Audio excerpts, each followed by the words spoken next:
Audio Jungle.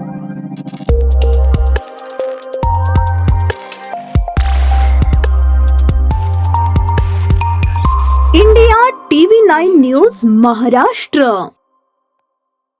मुलाला जन्म देऊन 24 तासही उलटली नव्हते अन ते बाळ आईविना शनिवारी पोरके झाले आहे. दिनांक 4 एप्रिल रोजी सायंकाळी मृत्यू झाला. या मृत्यूस किल्ला बगीचा येथील दबडे हॉस्पिटलमधील स्टाफ, कर्मचारी व डॉक्टर दोषी आहेत. जोपर्यंत आम्हाला न्याय मिळत नाही तोपर्यंत आम्ही बॉडी हातात घेणार नसल्याचा असा इशारा रुशाली हजारे यांनी दिला होता. या घटनेबाबत सखोल चौकशी करून गुन्हा दाखल करावा आणि दोषींवर कारवाई करण्यात यावी अशी मागणी राष्ट्रवादी काँग्रेस पक्षाच्या वतीने फौजदार चावडी पोलीस स्टेशन येथे निवेदनाद्वारे करण्यात आली आहे. शनिवारी सायंकाळी 6 वाजता अनुजा बावळे वय 22 रान निराळे वस्ती यांना मुलगा झाला. रात्री 11:30 ते 12 वाजण्याच्या दरम्यान अनुजा हिला त्रास होण्यास सुरुवात होत होती. डॉक्टरांना सांगून देखील 2 ते 3 तास कोणीही लक्ष न दिल्याने तिला जास्त त्रास होऊ लागल्याने त्यांना अश्विनी हॉस्पिटल येथे नेण्यास सांगितले. परंतु तेथे नेण्या अगोदरच अनुजाचा मृत्यू झाल्याचा आरोप त्यांच्या बहिणीने केला आहे. माझ्या पत्नीबरोबर जे घडले आहे ते इतरांबरोबर घडू नये यामुळे आम्ही हे पाऊल उचलत आहोत. आम्हाला न्याय मिळावा अशी आर्त हाक पोलीस प्रशासनाकडे अनुजाचे पती विनायक बावळे यांनी केली आहे. या घटनेची माहिती मिळताच ज्ञानेश्वर सपाटे, माजी नगरसेवक बाबा मिस्त्री, बसवराज कोळी, वैभव गंगणे यांनी घटनास्थळी भेट देऊन बाळाच्या आईला न्याय देण्याबाबत पाठपुरावा करणार असल्याचे सांगितले. या प्रसंगी रवी गंगणे, भुजंग गंगणे, विवेक हजारे, सौरभ कन्हेरी व बावळे गंगणे परिवारातील सदस्य उपस्थित होते. माझं नाव सनी राजेंद्र बावळे. माझी मिसेसची डिलिव्हरी 7:15 वाजता झाली. संध्याकाळी शिजर करण्यात आलं. शिजर करण्यात आल्यानंतर मिसेसच्या अंगामध्ये थोडी हुडहुडी भरली होती.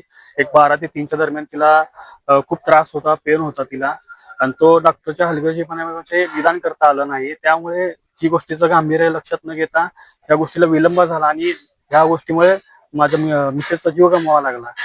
माझ्या मिसेसच्या जीवाबाबतीत स्टाफ हा पूर्ण जबाबदार आहे. डॉक्टर आणि स्टाफ हा पूर्ण जबाबदार आहे.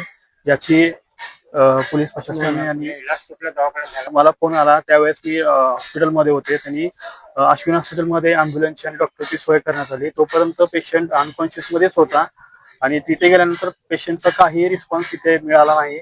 त्या दरम्यानच पेशंटचा मृत्यू झाला असं आम्हाला सांगण्यात आलं.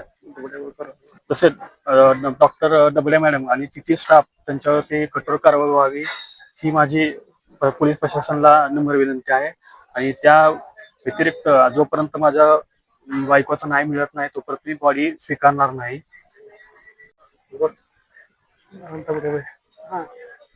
डॉक्टर दबडे यांच्या दवाखान्यात काल अनुजा बावळे हिला ऍडमिट करण्यात आलं होतं.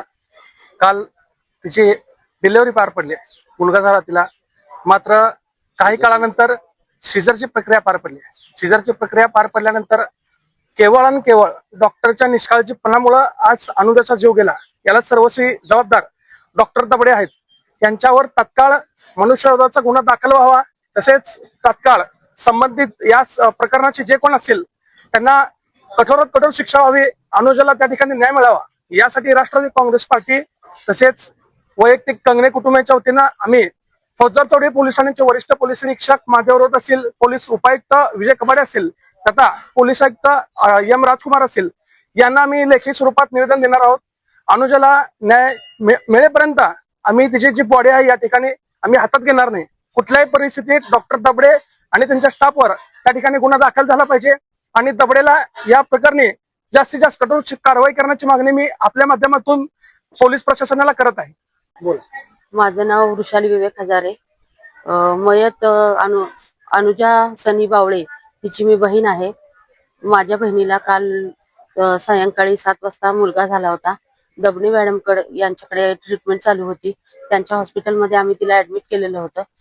सकाळी 8 वाजता ऍडमिट केल्यानंतर त्या मॅडमनी आम्हाला दुपारी सांगितलं की बाळाचं पोटातलं पाणी कमी झालेलं आहे आणि आपल्याला सिझेरियन करावं लागेल.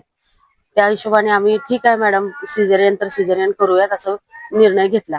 सिझेरियन साधारण 7, 7:15 वाजता सिझेरियन झालं आणि मुलगा झाला. त्यावेळी अनुजाला 1-2 तास त्यांनी ऑपरेशन थिएटरमध्ये थांबवलं होतं. त्यावेळी तिला थंडी वाजत होती असं त्यांनी आम्हाला सांगितलेलं आहे. 9 वाजता तिला आमच्याकडे वॉर्डमध्ये शिफ्ट करण्यात आलं. त्यावेळी तिला थंडीच वाजत होती. साधारण अर्ध्या पाऊण तासानंतर ती जरा थोडीशी नॉर्मल झाली. पण रात्री 12 वाजल्यापासून तिला परत त्रास चालू झाला. तिला त्रास चालू झालेला जो आहे तो आम्ही वारंवार तिथे असणाऱ्या नर्सेस यांच्याकडे तक्रार दिली होती. त्यानंतर त्या वॉर्डामध्ये असणाऱ्या इतरही महिलांनी सांगितलं की बाकीच्या महिलांपेक्षा हिचा त्रास जास्त आहे, तुम्ही मोठ्या मॅडमला बोलवा. मॅडमने बोलवलं नाहीये. साधारण 3 वाजता मॅडम अनुजाची तब्येत जेव्हा जास्त क्रिटिकल वाटत होती त्यावेळी त्यांनी मॅडमला फोन केला आणि मग मॅडमला बोलवलं. त्या दरम्यान आम्ही आमच्या घरातल्यांना माझे चुलते आणि अनुजाचे मिस्टर यांना फोन केला आणि त्यांना सांगितलं की असं असं क्रिटिकल कंडिशन आहे आणि तुम्ही पटकन या. त्यावेळी मॅडम आल्यानंतर ना मॅडमनी अनुजाची तब्येत पाहिली आणि आम्हाला सांगितलं की तिचे हृदयाचे ठोके कमी पडत आहेत, आपण हिला अश्विनीमध्ये ऍडमिट करूयात. परिस्थितीनुसार आम्ही मॅडमला होकार दिला की ठीक आहे, आम्ही अश्विनीमध्ये ऍडमिट करण्यास तयार आहोत म्हणून.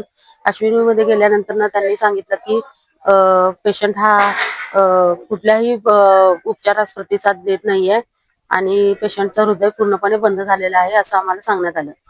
जो रात्री 12 ते 3 या कालावधीमध्ये पेशंटला जो त्रास झालेला आहे तो केवळ आणि केवळ स्टाफ आणि मॅडम यांच्या निष्काळजीपणामुळे झालेला आहे.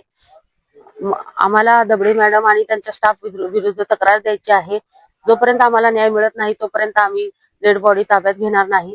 आम्हाला न्याय मिळण्याची प्रतीक्षा आहे आणि आम्हाला न्याय मिळेल अशी मला खात्री वाटते.